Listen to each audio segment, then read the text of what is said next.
Ada sebuah artikel yang sangat menarik ditulis oleh Jason Sorens yang dipublikasikan pada tanggal 21 Agustus 2004 dengan judulnya "Jangan Serahkan Senjata Anda". Judulnya ini sangat menggelitik dan sangat provokatif.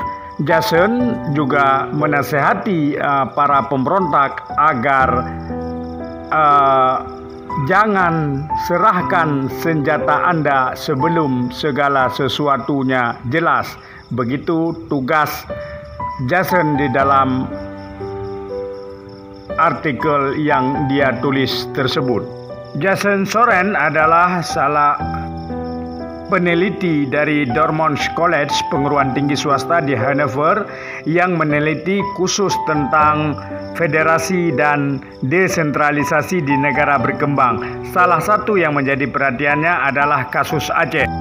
Dengan judul yang sangat provokatif, dia menyimpulkan meskipun Aceh berstatus otonomi khusus sejak perjanjian damai diteken pada tanggal 15 Agustus 2005, namun nyatanya hingga kini hak-hak Aceh sebagai daerah otonomi masih ditahan-tahan oleh pemerintah pusat.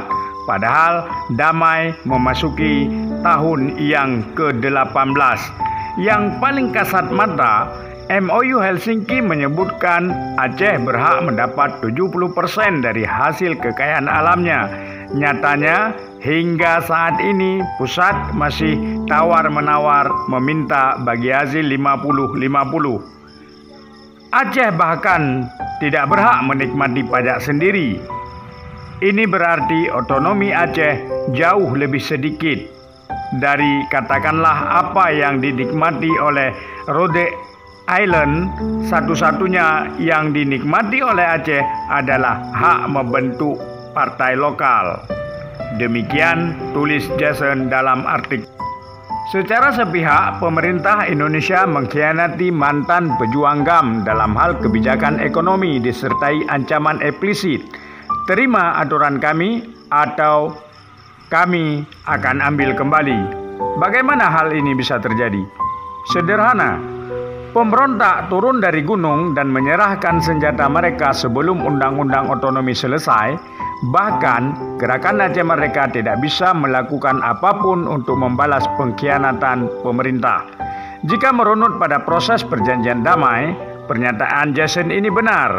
MOU Helsinki diteken berlanjut dengan penyerahan senjata GAM dan penarikan tentara Indonesia yang dilakukan bertahap. Setelah itu barulah undang-undang pemerintah Aceh digodok. Ini pun tidak sepenuhnya sama dengan MOU Helsinki.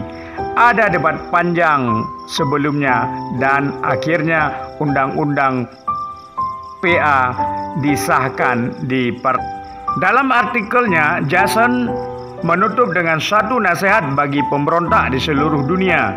Jangan serahkan senjata Anda sebelum segala sesuatu jelas.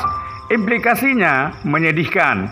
2 tahun terakhir, ketika pimpinan gerakan Aceh Merdeka duduk di pemerintahan, kita bisa menyaksikan apa yang disebut menyedihkan oleh Jason. Lihatlah bagaimana Gubernur Gerakan Aceh Merdeka ketika itu, Zaini Abdullah, dengan rasa putus asa berkata dalam sebuah forum di Jakarta, awal bulan, damai telah kita sepakati, mimpi memerdekakan Aceh sudah kami lupakan, senjata GAM sudah kami potong bersama-sama.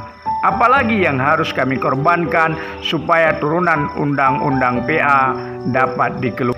Kalimat itu tentu tidak lahir dari ruang kosong. Sudah berkali-kali tim pemerintah Aceh bolak-balik ke Jakarta menuntut haknya sebagaimana yang dijanjikan ketika Aceh menerima otonomi khusus. Padahal ketika perjanjian itu diteken, yang dibayangkan adalah Aceh punya pemerintah sendiri, self-government, serupa daerah otonomi lain di dunia. Katakanlah seperti Hong Kong atau Macau atau daerah-daerah lain. Nyatanya hingga kini persoalan bendera saja tidak kunjung usai. Ini belum lagi kita bicara butir perjanjian lain yang menyebutkan Aceh berhak mengatur suku bunga bangsa. Yang menyedihkan lagi ketika Aceh menuntut hak-hak politik ini, Jakarta membenturkan dengan isu kesejahteraan.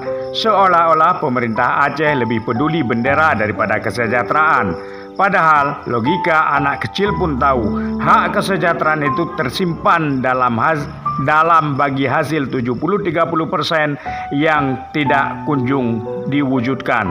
Tentu tanpa menyampingkan persoalan dana oleh pemerintah Aceh yang juga tidak fokus arahnya kemana. Itu adalah persoalan.